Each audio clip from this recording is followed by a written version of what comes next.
War, The Voice from Apartment number 47 by Elena Lebedeva, Valentina Petrovna. Zaitseva adjusted her glasses and counted those present once more. 23 people had gathered in the cramped room that had once been a stroller storage area, now turned into an improvised meeting hall for the residents. The air was stuffy, smelling of dampness and someone's cheap perfume. On the agenda were the same eternal issues: a leaking roof, a broken intercom, and a perpetually clogged trash chute. "All right, ladies and gentlemen," began Igor Semyonovich Larin, the building manager, nervously shuffling papers. "Let's proceed to vote on the roof repairs. Who's in favor of collecting additional funds?" Hands were raised reluctantly, as though dragged down by the invisible weight of financial burden.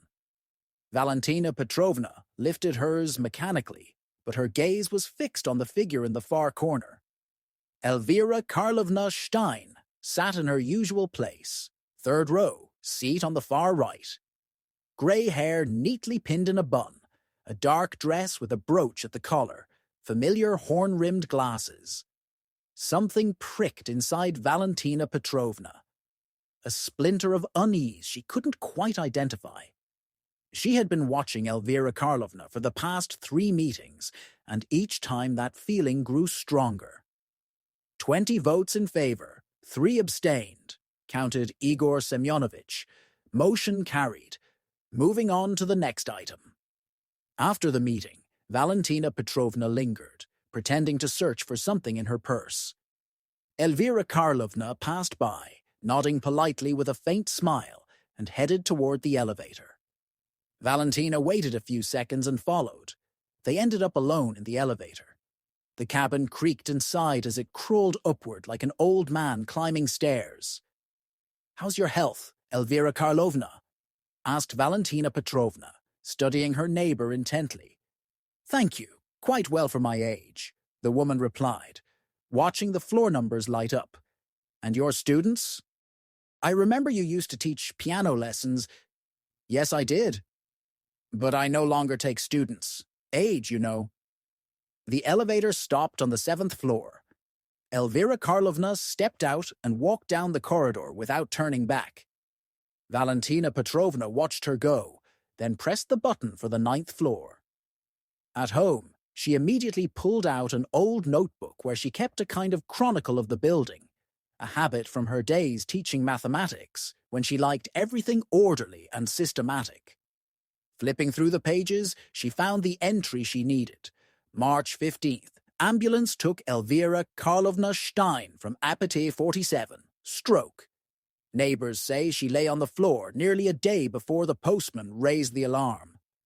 And below, written in different ink: March 22nd, E.K. Stein passed away. Funeral, March 25th, Mitinsko Cemetery. Only her niece from St. Petersburg attended. Valentina Petrovna sank into her favorite chair by the window. Her fat ginger cat Barsik jumped onto her lap and purred. She stroked him absent-mindedly, deep in thought. Today was June 15th. Elvira Karlovna had died almost 3 months ago. And yet she had attended the last 3 residents' meetings, starting in May. "Maybe I'm mistaken," thought Valentina Petrovna. "Maybe it wasn't Elvira Karlovna, but someone else." No, she remembered the funeral clearly. She had been there, standing under a drizzling rain, watching as the coffin was lowered into the ground. Elvira Karlovna's niece, a thin woman of about 40, had cried quietly beneath a black umbrella. The next day, Valentina decided to investigate. She went down to the 7th floor and approached apartment 47. The door was standard, metal with a peephole and 2 locks. No sounds, no light underneath. She listened. Silence. "Valentina Petrovna, what are you doing here?" She flinched and turned around. Behind her stood Mikhail Antonovich Dubrov, the plumber from the neighboring apartment. "Oh, I just wanted to visit Elvira Karlovna," she lied. "To borrow a book." Mikhail frowned. "Elvira Karlovna? But you don't know." "Know what?" "She died in March. Been 3 months now. That can't be, exclaimed Valentina, feigning surprise. I saw her just yesterday at the meeting. He shook his head. You must be mistaken. The apartment's empty. Her niece came a couple of times to sort things out, but hasn't been back since. Word is, she plans to sell it. Valentina thanked him and went back upstairs.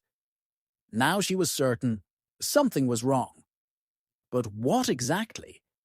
And more importantly, who was this woman pretending to be the late Elvira Karlovna?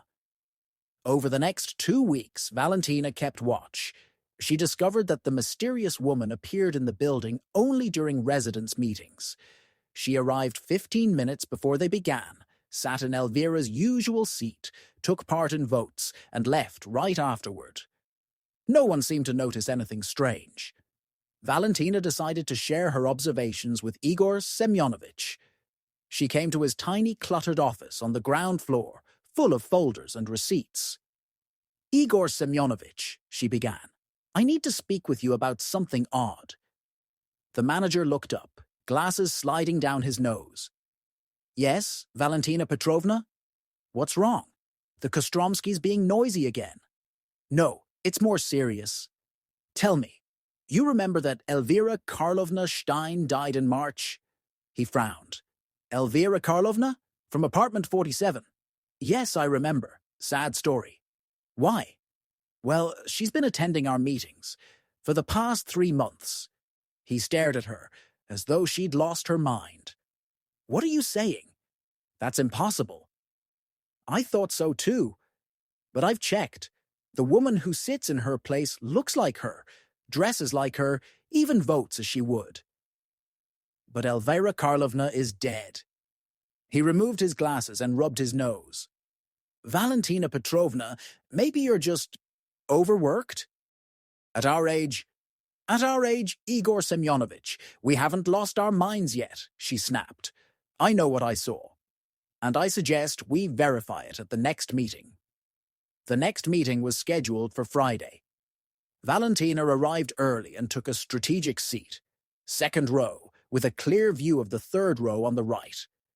Igor Semyonovich looked more nervous than usual, glancing repeatedly at the still empty seat. 5 minutes before the meeting, the door opened, and she entered. The same hairstyle, the same dark dress, the same composed posture. She walked to her seat, took out a notebook and pen. Valentina studied her closely. Something was off. And suddenly, the brooch. Elvira had always worn a cameo with a woman's profile, a keepsake from her late mother.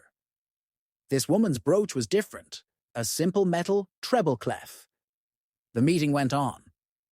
They discussed installing security cameras in the building. Opinions were divided. When it came time to vote, Valentina rose.